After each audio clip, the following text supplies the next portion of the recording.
Welcome back. അപ്പോൾ കുറച്ച് നാളുകളായി വീഡിയോ പോസ്റ്റ് ചെയ്തിട്ട് വീഡിയോസ് ഒന്നും പോസ്റ്റ് ചെയ്യാൻ നമുക്ക് ടൈം കിട്ടിയിരുന്നില്ല. കാരണം ഞാൻ കോളേജിലൊന്ന് റീജോയിൻ ചെയ്തു. ഞാൻ കോളേജ് ഒരു വർഷത്തേക്ക് ലീവ് എടുത്തിട്ടായിരുന്നു ഇത്രയും നാളും വീഡിയോസ് ചെയ്തിട്ടുണ്ട്. ഇപ്പോൾ ആ ഒരു വർഷം കഴിഞ്ഞു, അതുകൊണ്ട് ഞാൻ റീജോയിൻ ചെയ്തു. അപ്പോൾ അങ്ങനെ കുറച്ച് തിരക്കുകളിൽ പെട്ടുപോയിരിക്കുകയായിരുന്നു. അതുകൊണ്ടാണ് പൈത്തണിൽ നമ്മൾ പുതിയ വീഡിയോസ് ഒന്നും അപ്ലോഡ് ചെയ്യാറുന്നത്. അപ്പോൾ ഇന്ന് നമുക്ക് ഒരു പുതിയൊരു കാര്യം പഠിക്കാം. അപ്പോൾ ഇത്രയും ദിവസം പഠിച്ച പോലെ തന്നെ നമ്മൾ ഇഫ് സ്റ്റേറ്റ്മെൻറ്റുകളും കണ്ടീഷണൽ ആയിട്ടുള്ള ഒരു കണ്ടീഷൻ ചെക്ക് ചെയ്തുകൊണ്ട് ആ ചെക്ക് ചെയ്തതിൽ നിന്ന് കിട്ടുന്ന ഉത്തരം അനുസരിച്ച് അത് ട്രൂ ആണോ ഫോൾസ് ആണോ നോക്കിയിട്ട് അത് ട്രൂ ആണെങ്കിൽ ഒരു കാര്യം ചെയ്യുന്നു, ഫോൾസ് ആണെങ്കിൽ അത് ചെയ്യാതിരിക്കുന്നു, അങ്ങനെയുള്ള കാര്യങ്ങളൊക്കെയാണ് നമ്മൾ പഠിച്ചുകൊണ്ടിരുന്നത്. അപ്പോൾ ഇന്ന് നമുക്ക് പ്രത്യേക രീതിയിൽ ഒരു പ്രോഗ്രാം ചെയ്തു നോക്കാം. അപ്പോൾ പ്രോഗ്രാം ഇതാണ്. നമുക്ക് കണ്ടുപിടിക്കേണ്ട കാര്യം എന്താണെന്ന് വെച്ച് കഴിഞ്ഞാൽ ഒരു ക്ലാസ്സിൽ മാർക്ക് അനലൈസ് ചെയ്യാനുള്ള ഒരു പ്രോഗ്രാമാണ്. അപ്പോൾ മാർക്ക് എങ്ങനെയാണെന്ന് വെച്ച് കഴിഞ്ഞാൽ ഈ ഒരു പ്രോഗ്രാം വർക്ക് ചെയ്യുന്നത് ഒരു സ്റ്റുഡൻറ്റ് ഈ പ്രോഗ്രാമിൻ്റെ അടുത്ത് വരും, എന്നിട്ട് പ്രോഗ്രാമിനോട് പറയും എൻ്റെ മാർക്ക് ഇത്രയാണെന്ന് പ്രോഗ്രാമിനോട് പറയും.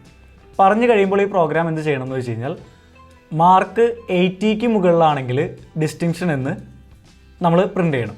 ഇനി മാർക്ക് 80ക്ക് താഴെയും അതുപോലെ തന്നെ 45ന് മുകളിലും ആണെങ്കിൽ 80ക്ക് താഴെ ആയിരിക്കണം, അതുപോലെ തന്നെ 45ന് മുകളിലും ആയിരിക്കണം. അങ്ങനെയാണെങ്കിൽ 45ന് മുകളിലോ അല്ലെങ്കിൽ 45 കൂടി ആകാം. 45 ആയി കഴിഞ്ഞ് കഴിഞ്ഞാൽ പാസ്സാണ്. അതായത് 45 തുടങ്ങി 80 വരെ നമ്മൾ എന്ത് ചെയ്യും, നമ്മൾ പാസ് എന്ന് പ്രിൻ്റ് ചെയ്ത് കാണിക്കും. ഇനി അതുപോലെ തന്നെ നമ്മൾ അതിന് താഴെയുള്ള, അതായത് 45ന് താഴെയുള്ള എല്ലാ സ്റ്റുഡൻസിനെയും ഫെയിലായി എന്ന് പ്രിൻ്റ് ചെയ്ത് കാണിക്കണം. അപ്പോൾ നമ്മൾ നോക്കുകയാണെങ്കിൽ നമ്മുടെ മാർക്ക് 80ക്ക് മുകളിലാണെങ്കിൽ, മാർക്ക് ഗ്രേറ്റർ ദാൻ 80 ആണെങ്കിൽ നമ്മൾ എന്ത് ചെയ്യും, അവർ ഡിസ്റ്റിങ്ഷൻ എന്ന് പ്രിൻ്റ് ചെയ്ത് കാണിക്കും. ഇനി mark greater than or equal to 45, അതായത് 45നോട് ഈക്വലോ അല്ലെങ്കിൽ 45ന് കൂടുതലോ ആയി കഴിഞ്ഞ് കഴിഞ്ഞാൽ നമ്മൾ എന്ത് ചെയ്യും, അത് മാത്രം പോരാ, ആൻഡ് അതേപോലെ തന്നെ എന്തും കൂടെ വേണം, നമുക്ക് മാർക്ക് എന്ന് പറയുന്നത് ലെസ് ദാൻ 80 ആയിരിക്കണം.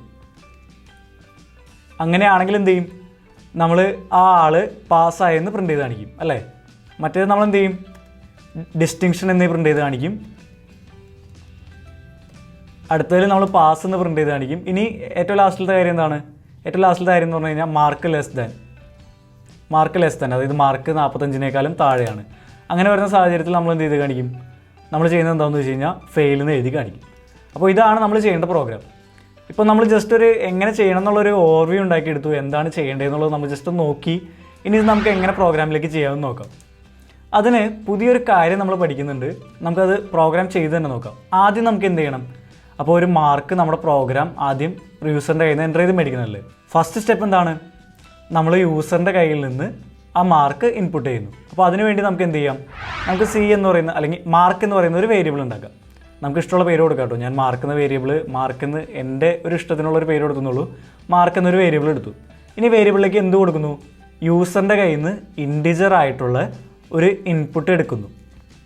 ഇൻപുട്ട് എടുത്തിട്ട് യൂസറിന് എന്ത് മെസ്സേജ് കൊടുക്കണ്ടേ, യൂസറിനോട് നമ്മൾ പറയേണ്ടത് എന്താണ്, യൂസറിനോട് നമ്മൾ പറയും എൻ്റർ വാല്യൂ ഓഫ് മാർക്ക് അല്ലേ, മാർക്കിൻ്റെ വാല്യൂ എൻ്റർ ചെയ്യുക എന്ന് യൂസറിനോട് നമ്മൾ പറഞ്ഞു.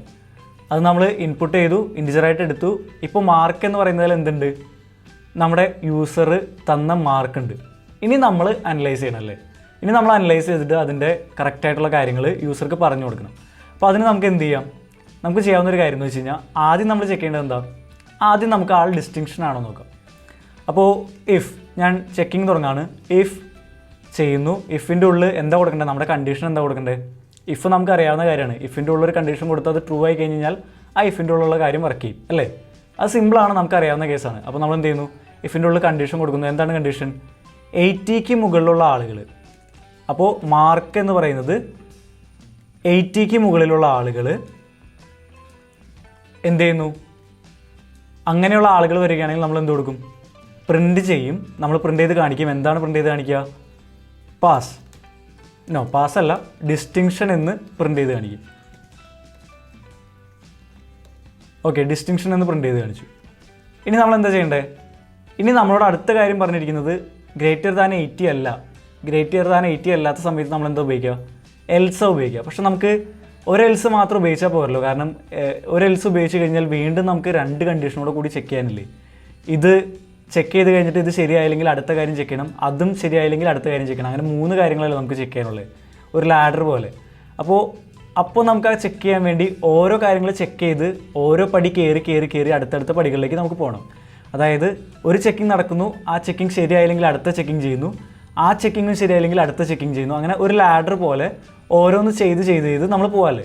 അപ്പോൾ അതിന് ഉപയോഗിക്കുന്ന ഒരു പ്രത്യേക കാര്യമുണ്ട്. അതിന് ഉപയോഗിക്കുന്ന ഒരു കാര്യമാണ് എലിഫ് ലാഡർ എന്ന് പറയുന്നത്. നമ്മൾ എന്ത് ചെയ്യുന്നു, എലിഫ് എന്ന് എഴുതുന്നു. എലിഫ് എന്ന് എഴുതിയിട്ട് നമ്മളെന്താ ചെയ്യുക, അടുത്ത ചെക്കിങ് കണ്ടീഷൻ കൊടുക്കുന്നു. അപ്പോൾ അടുത്ത ചെക്കിങ് കണ്ടീഷൻ എന്താണ്, മാർക്ക് എന്ന് പറയുന്നത് 45 മുകളിലും ആയിരിക്കണം, > 45 ആയിരിക്കണം. അതുപോലെ തന്നെ മാർക്ക് എന്ന് പറയുന്നത് എന്തായിരിക്കണം, മാർക്ക് എന്ന് പറയുന്നത് 80ക്ക് ഈക്വലോ അല്ലെങ്കിൽ ലെസ് ദാനോ ആയിരിക്കണം. 80ക്ക് ഈക്വലോ ആയിരിക്കാം കേട്ടോ. കാരണം നമുക്ക് എന്താണ് 80 എന്ന് പറയുന്നത് നമ്മൾ നേരത്തെ ഉൾപ്പെടുത്തിയിട്ടില്ല. മാർക്ക് 80 മുകളിലാണെങ്കിൽ മാത്രമാണ് ഡിസ്റ്റിങ്ഷൻ കൊടുക്കുള്ളൂ. 80 ആയിരിക്കുന്ന സമയത്ത് എന്ത് ചെയ്യണമെന്നുള്ളത് നമ്മൾ പറഞ്ഞിട്ടില്ല. അപ്പോൾ മാർക്ക് > 80 എന്നാണ് നമ്മളോട് കൊടുക്കുന്നത്. ഓക്കെ, അപ്പോൾ എലിഫ് മാർക്ക് എന്ന് പറയുന്നത് 45 മുകളിലും അതുപോലെ തന്നെ 80 താഴെയും, അതാണ് > > നമ്മൾ കൊടുത്തിരിക്കുന്നത്. അത് ശ്രദ്ധിക്കണം, ആ ഈക്വൽ ടുവിന് അവിടെ ഇമ്പോർട്ടൻസ് ഉണ്ട്. അപ്പോൾ ഈ ഒരു റേഞ്ചിൽ വരുന്ന മാർക്കിന് നമ്മൾ എന്ത് ചെയ്യും, നമ്മൾ പ്രിൻറ്റ് പാസ് എന്ന് പ്രിൻ്റ് ചെയ്ത് കാണിക്കാം അല്ലേ. പാസ്റ്റ് എന്തായാലും കുഴപ്പമില്ല. ഓക്കെ, ഞാനിനി എന്ത് ചെയ്യുന്നു, ഇപ്പോൾ ഒരു എലിഫ് സ്റ്റേറ്റ്മെൻറ്റ് നമ്മൾ കൊടുത്തു കഴിഞ്ഞു. ഇനി നമുക്ക് എന്ത് ചെയ്യാം, ഇനി വേണമെങ്കിൽ ഇപ്പോൾ നമുക്ക് ഒരു 35 മുകളിലുള്ള ആൾക്കാരെ വേണമെങ്കിൽ ജയിപ്പിക്കാം എന്നുള്ള രീതിയിലുണ്ടെങ്കിൽ ജസ്റ്റ് പാസ് എന്നുള്ള രീതിയിൽ വേണമെങ്കിൽ 35 മുകളിലുള്ള ആൾക്കാരെ നമുക്ക് വേണമെങ്കിൽ ഒന്ന് കൊടുത്തു നോക്കാം. അപ്പോൾ അതിന് ഞാൻ വേറെ ഒന്നും ചെയ്യുന്നില്ല, വീണ്ടും എലിഫ് തന്നെ എഴുതുന്നു. എത്ര ലാഡർ നമുക്ക് താഴോട്ട് പോകണോ അത്രയും എലിഫ് നമുക്ക് യൂസ് ചെയ്യാം. അതായത് ഒരു ചെക്കിങ് കഴിഞ്ഞ് അടുത്ത ചെക്കിങ് ചെയ്യണമെങ്കിൽ വീണ്ടും എലിഫ് യൂസ് ചെയ്യാം, വീണ്ടും ചെക്കിങ് ചെയ്യണമെങ്കിൽ എലിഫ് യൂസ് ചെയ്യാം, വീണ്ടും ചെക്കിങ് ചെയ്യണമെങ്കിൽ എലിഫ് യൂസ് ചെയ്യാം അല്ലേ.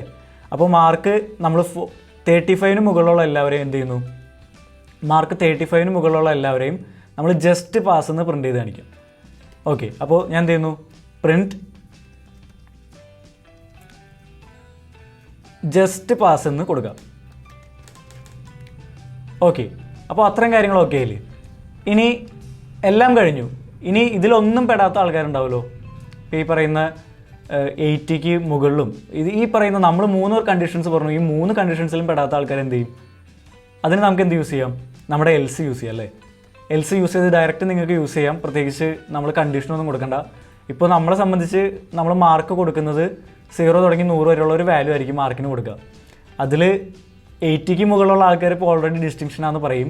അതേപോലെ തന്നെ 45 മുകളിലും 80ക്ക് താഴെയായിട്ടുള്ള ആൾക്കാർ പാസ്ഡാന്ന് നമ്മൾ പ്രിൻ്റ് ചെയ്ത് കാണിക്കും. അതുപോലെ തന്നെ മാർക്ക് 35 മുകളിലുള്ള എല്ലാ ആൾക്കാരെയും നമ്മൾ എന്ത് ചെയ്യും, ജസ്റ്റ് പാസ്ന്ന് പ്രിൻ്റ് ചെയ്ത് കാണിക്കും. ഇനിയുള്ള ആൾക്കാരായിരിക്കും ഫെയിലായ ആൾക്കാരായിരിക്കും. അപ്പോൾ നമുക്ക് എന്ത് ചെയ്യാം, എൽസ് ഇനി ബാക്കിയുള്ള ആൾക്കാർ എന്ത് ചെയ്യാം, നമുക്ക് ഫെയിൽ എന്ന് പ്രിൻ്റ് ചെയ്ത് കാണിക്കാം അല്ലേ. അപ്പോൾ പ്രിൻ്റ് എന്ത് ചെയ്യാം, പ്രിൻറ്റിൻ്റെ ഉള്ളിൽ നമ്മൾ എന്ത് കൊടുക്കുന്നു, ഫെയിൽ എന്ന് കൊടുക്കുന്നു, ഫെയിൽഡ്. ഓക്കെ, അപ്പോൾ ഇത്രയും കഴിഞ്ഞപ്പോൾ നമ്മൾ വർക്കിംഗ് ഒന്ന് ശ്രദ്ധിച്ച് കഴിഞ്ഞാൽ ആദ്യം നമ്മൾ മാർക്ക് > 80 ആണോ നോക്കുന്നു, 80ക്ക് മുകളിലാണോ മാർക്ക് നോക്കുന്നു. 80ക്ക് മുകളിലാണെങ്കിൽ ഡിസ്റ്റിങ്ഷൻ എന്ന് പ്രിൻ്റ് ചെയ്ത് കാണിക്കുന്നു. ഇനി അതല്ലെങ്കിൽ എന്ത് ചെയ്യുന്നു, എൽസ് ഇഫ്, അല്ലെങ്കിൽ ഇത് ചെയ്യുക, അല്ലെങ്കിൽ ഇഫ്, എൽസ് ഇഫ് നമ്മൾ എന്ത് ചെയ്യുന്നു, മാർക്ക് > 45 അതുപോലെ തന്നെ മാർക്ക് <= 80 ആണോ നോക്കുന്നു.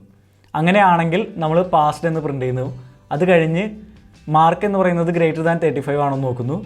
35 ആണെങ്കിൽ ജസ്റ്റ് പാസ് എന്ന് നമ്മൾ പ്രിൻ്റ് ചെയ്യുന്നു. ഇനി അതും അല്ലാന്നുണ്ടെങ്കിൽ പ്രിൻ്റ് ഫെയിൽ. അങ്ങനെ സിമ്പിളായിട്ട് ഓരോ ലാഡർ പോയി നോക്കി ആ ലാഡറിൽ ഏത് സ്റ്റെപ്പിൽ വെച്ചാണോ അത് കറക്റ്റായിട്ട് വർക്ക് ചെയ്യുന്നത്, ആ വർക്ക് ചെയ്യുന്ന സ്ഥലത്ത് വെച്ച് പിന്നെയുള്ള കാര്യങ്ങൾ എക്സിക്യൂട്ട് ചെയ്യില്ല. അതായത് ഇപ്പോൾ നമ്മൾ നോക്കുകയാണെങ്കിൽ മാർക്ക് > 35 ജസ്റ്റ് പാസ് എന്ന് നമ്മൾ വന്നു കഴിഞ്ഞ് കഴിഞ്ഞാൽ പിന്നെ താഴോട്ട് ഈ പ്രോഗ്രാം വർക്ക് ചെയ്യില്ല. അവിടെ വെച്ച് ആ ഇഫ് എൽസ് ലാഡറിൻ്റെ ഉള്ളിൽ നിന്ന് അത് പുറത്തേക്ക് ഇറങ്ങും. ആ കാര്യങ്ങൾ നിങ്ങൾക്ക് പെട്ടെന്ന് മനസ്സിലാവില്ല, കുറച്ചും കൂടെ കഴിഞ്ഞ് കഴിയുമ്പോൾ നിങ്ങൾക്ക് ക്ലിയർ ആയിട്ട് മനസ്സിലാവും. ഇത്രയും കാര്യങ്ങൾ മനസ്സിലാക്കിയിരിക്കുക, ഒരു എലിഫ് ലാഡറിൻ്റെ പ്രവർത്തനം എന്താണെന്ന് മനസ്സിലാക്കിയിരിക്കുക. ബാക്കിയുള്ളത് നമുക്ക് അടുത്ത വീഡിയോസിൽ പഠിക്കാം. അപ്പോൾ ഈ ഒരു പ്രോഗ്രാമിൻ്റെ ഔട്ട്പുട്ട് നമുക്ക് നോക്കിയാലോ. നമുക്ക് ഔട്ട്പുട്ട് നോക്കാം. നമ്മളെല്ലാ കാര്യങ്ങളും കൃത്യമായിട്ട് ചെയ്തിട്ടുണ്ട്. നമുക്കിനി എന്തെങ്കിലും എറേഴ്സൊക്കെ ഉണ്ടോ, എല്ലാം വർക്ക് ചെയ്യുന്നുണ്ടോ എന്നൊന്ന് ചെക്ക് ചെയ്ത് നോക്കാം. അപ്പോൾ നമുക്കതിന് നമ്മൾ പ്രോഗ്രാം റൺ ചെയ്യാം. നമ്മൾ യൂസ് ചെയ്യുന്നത് Python ട്രീ program.py ആണ് നമ്മൾ ചെയ്തിരിക്കുന്നത്. ഞാൻ റൺ ചെയ്യുന്നു. എന്തോ ഒരു എറർ ഉണ്ടല്ലോ. എലിഫ് കഴിഞ്ഞിട്ട് ബ്രാക്കറ്റ് ക്ലോസ് ചെയ്തിട്ടുണ്ട്. അത് കഴിഞ്ഞ് ഓക്കെ നമ്മളവിടെ ഒരു കോളൻ ഇടാൻ മറന്നുപോയി. അതാണ് ഓക്കെ. അത് കറക്റ്റ് ചെയ്തു, സേവ് ചെയ്യുന്നു. ഒന്നുകൂടെ റൺ ചെയ്ത് നോക്കാം. എൻ്റെ വാല്യൂ ഓഫ് മാർക്ക് എന്ന് കൊടുത്തിരുന്നല്ലേ, വാല്യൂ ഓഫ് മാർക്ക് എന്നാക്കാം. വാല്യൂ ഓഫ് മാർക്കാക്കി ഞാൻ സേവ് ചെയ്യുന്നു. ഇനി എന്ത് ചെയ്യാം, നമുക്കൊന്ന് ക്വിറ്റ് ചെയ്യാം. ഒന്ന് ക്ലിയർ ചെയ്യുന്നു. ഓക്കെ, ഒന്നും കൂടെ പ്രോഗ്രാം ഒന്ന് റൺ ചെയ്ത് നോക്കാം. പ്രോഗ്രാം റൺ ചെയ്യുന്നു. എൻ്റർ വാല്യൂ ഓഫ് മാർക്ക് എന്ന് തോന്നുന്നു. ഞാൻ മാർക്ക് 25 ആകാണ്. 25 ആയിക്കഴിഞ്ഞാൽ എന്താണ് വരേണ്ടത് ഫെയിൽഡ് എന്നാണ് അല്ലേ, കറക്റ്റായിട്ട് ഒന്നല്ലേ. ഒന്നുകൂടെ പ്രോഗ്രാം റൺ ചെയ്ത് നോക്കാം. നമുക്ക് ഒരു 36 കൊടുത്താലോ. 36 കൊടുത്താൽ സംഭവിക്കും, ജസ്റ്റ് പാസ് എന്ന് തോന്നുന്നു. കറക്റ്റ് അല്ലേ? നമ്മുടെ കറക്റ്റായിട്ട് ഒരാൾ ആലോചിച്ച് നിന്ന് പറയേണ്ട കാര്യങ്ങളൊക്കെ കൃത്യമായിട്ട് കമ്പ്യൂട്ടർ നമ്മൾ ജസ്റ്റ് ഒന്ന് ടൈപ്പ് ചെയ്ത് കൊടുക്കുമ്പോഴത്തേക്കും പറയുകയാണ്. നമ്മുടെ അത്രയും പണി എളുപ്പമായി. അപ്പോൾ ഒരു പ്രോഗ്രാം ഡിസൈൻ ചെയ്യുമ്പോൾ നമ്മുടെ ഇതുപോലുള്ള പണികൾ എളുപ്പമാക്കാൻ നമുക്ക് സാധിക്കുന്നുണ്ട്. നമുക്ക് അടുത്ത ഒരു പ്രാവശ്യം കൂടെ റൺ ചെയ്ത് നോക്കാം. ഒരു 95 ഉള്ള ആളാണെന്ന് വയ്ക്കുക. 95 കൊടുക്കുന്നു. എന്ത് സംഭവിച്ചു? ഡിസ്റ്റിങ്ഷൻ ഉണ്ടെന്ന് തോന്നുന്നല്ലേ. ഇനി ഒന്നും കൂടെ കൊടുക്കുകയാണെങ്കിലോ, ഞാൻ ജസ്റ്റ് കൊടുത്തിട്ട് ഒരു 47 കൊടുക്കുന്നു. എന്ത് സംഭവിച്ചു? പാസ്റ്റ്, ജയിച്ചു. അപ്പോൾ അത്രയും കാര്യങ്ങൾ കറക്റ്റായിട്ട് ഒന്നല്ലേ. അപ്പോൾ നമ്മുടെ പ്രോഗ്രാം കറക്റ്റായിട്ട് റൺ ചെയ്യുന്നുണ്ട്. നിങ്ങളൊന്ന് ചെയ്തു നോക്കുക. എന്തെങ്കിലും ഡൗട്ട്സ് കാര്യങ്ങളൊക്കെ ഉണ്ടെങ്കിൽ കമൻറ്റ് ബോക്സിൽ കമൻറ്റ് ചെയ്യുക. അതേപോലെ തന്നെ വീഡിയോസ് എല്ലാവർക്കും ഷെയർ ചെയ്ത് കൊടുക്കുക. ഈ കോഴ്സിലേക്ക് ബാക്കിയുള്ളവരെയും അട്രാക്റ്റ് ചെയ്യുക. കാരണം നമുക്ക് ആൾ കൂടുമ്പോഴാണ് എന്തെങ്കിലും റവന്യൂ കാര്യങ്ങളൊക്കെ ഇതിൽ നിന്ന് ജനറേറ്റ് ചെയ്യാൻ പറ്റുള്ളൂ. അതുകൊണ്ട് നിങ്ങളുടെ ഫുൾ സപ്പോർട്ട് നമുക്ക് വേണം. Okay, thank you.